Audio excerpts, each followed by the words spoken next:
So today we have cylinder scoring day. So we have a cylinder scoring on number 5 on this 996.2, and we also have a Boxster. Both have pretty low miles. Boxster only has 40,000. I have been asked a lot if cylinder scoring is a problem, and yes, it's a big problem. This is cylinder 4. As you can see that line, there's a misfire. This is cylinder 5. Cylinder 4 misfire is actually on the Boxster. And the way we know typically that there is, we have to check with the bore scope. We will typically check from the inside of the sump to determine if there's scoring, because there's actually much greater scoring than this on the inside portion of the cylinder. And this is just some of it that's starting to show through. Cylinder number 4 misfire, however, on this Boxster, we detected with the oil analysis. We came back with 19 parts per million of silica and pretty much aluminum content for the coatings. And that's a clear indication. Gentleman has the same thing, ticking sound. Typically when you crank these up, this is not always 100% sign, but they will tick on cold, and then the ticking will go away once the car warms up.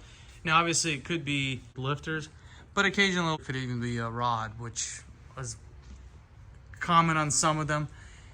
These engines are problematic for cylinder scoring. There's a lot of reasons why. One is the poor design of the engine, and 2, just improper maintenance and neglect. They're just not serviced correctly, and then customers keep switching and selling the vehicles, and then before you know it, nobody knows what's been done. We always recommend starting fresh. You know, spark plugs are due at 40,000 or 4 years interval. Just do them. If the vehicle's 20 years old, check them, replace them, because then it's more expensive to fix your engine. Injectors leaking is another big problem with these. Ethanol fuels, these cars were not rated for ethanol fuels, so injector upgrade is a must. We were going to do an injector upgrade on this vehicle last year. Customer decided he didn't want to do it yet because they were pretty expensive. So what we end up doing, minor modifications on it as far as spark plugs and coils, but more than likely the Boxster is toast as well. I have a feeling that one of the injectors is actually not working properly. And if you don't have this problem with your 996.1, you will. Just letting you know now, your Boxster, you sure will have a problem. It's only a matter of time, it will happen. So normally we see this on low mileage cars.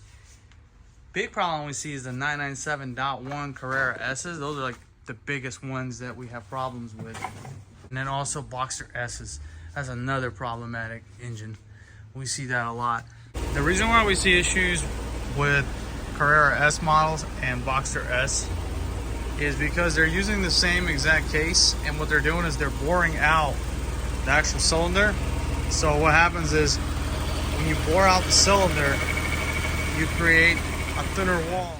So imagine you have a cylinder liner and we're using the same case. This is a completely different engine. It's a Mesger engine, turbo 997, so this doesn't really exactly the same design. It's completely different, but just for informational, you got this metal liner, which is an insert on the actual 996, 997 naturally aspirated cars. This is a one piece. You can't remove these.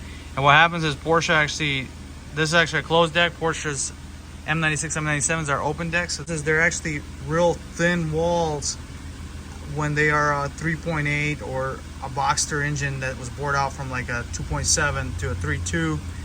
They're susceptible to pretty much heat, and when you have a lot of heat on them, cylinder scoring, and of course injectors and fuels, that's a big factor as well.